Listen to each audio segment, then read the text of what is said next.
This is a journey to explore an Alaskan glacier. We're being flown from Seward, Alaska to a location close to Godwin Glacier. It's a dramatic introduction to an adventure.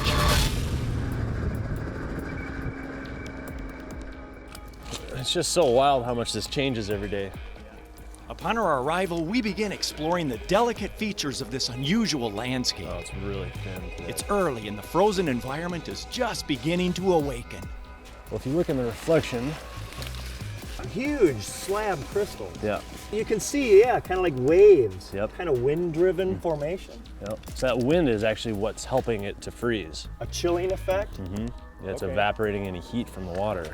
Wow, you can really feel the chill as you approach the glacier. Like that freezer or refrigerator wind, even though it's not windy, you can still feel it. An immediately notable characteristic of glaciers is their unbelievable and deceptive scale. This glacier is so massive that it's actually really hard to grasp how big it is. That only looks like it's, 15, 20 minutes away. What are we looking at for time? More realistically, it's about an hour's walk. Really? Yeah, it's about a mile and a half away. And it just looks so small because it's so far away, but it's incredible. For people who tend to stick to the urban jungle, glaciers are very unusual and unfamiliar environments. But even for those who frequent the trails of the forest and rural areas, glaciers are another world. We'll need the crampons on all day when we're on the surface of the glacier because it's actually very slippery. It is hard as a rock. It actually is classified as a rock. We want to have fun, we want to have some adventure, but safety is our biggest thing. Instruction and guidance are given at various times during the adventure to address special equipment, procedures, and conditions. Welcome to Climbing 101.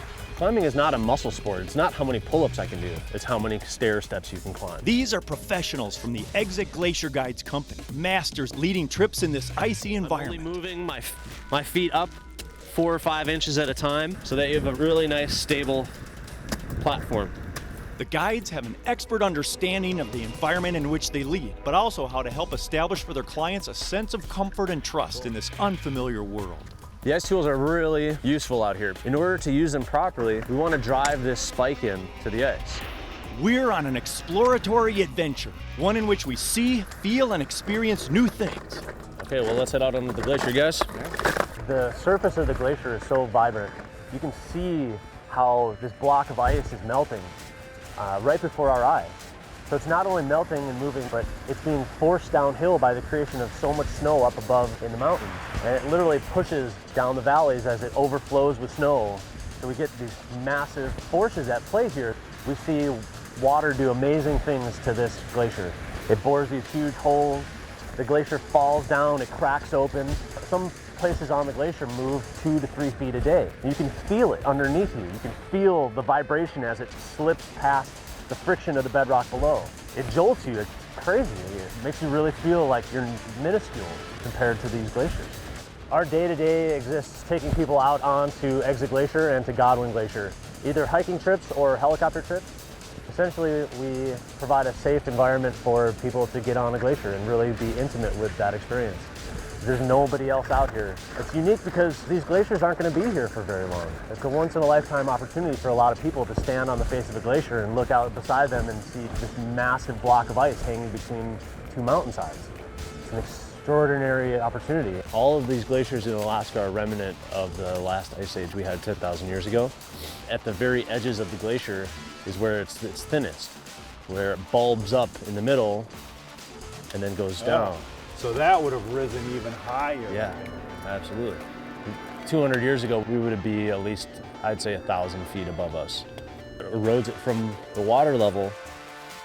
The ice loses its strength and it falls in, and that's why we have this huge cave. And eventually this whole thing will come down upon itself as the water helps transport it and melt it away. Gives you a perspective on the idea that this thing is moving. That's amazing how much melt you've got. That opens up a whole new feature just in 1 year like that. And a crack like that can become that just in a matter of weeks. Yeah, a couple weeks. This is a small ice ledge.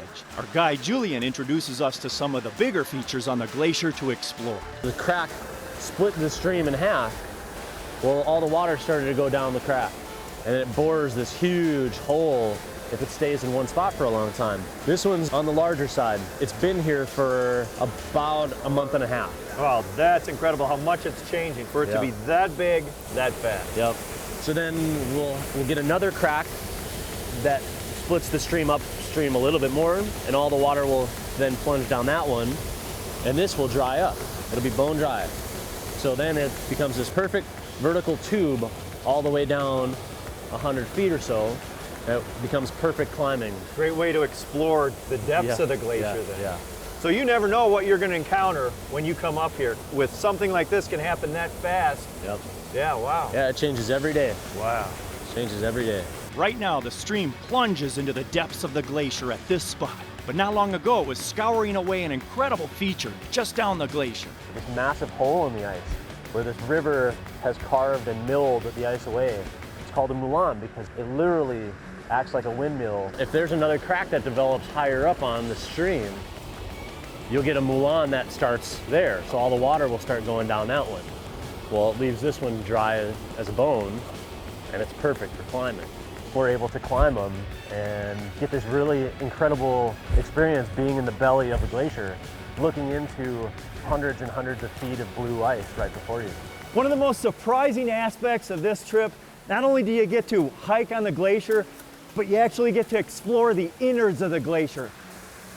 It's so unusual to see an environment this close and intimate like this. It's all sculpted like a Swiss cheese.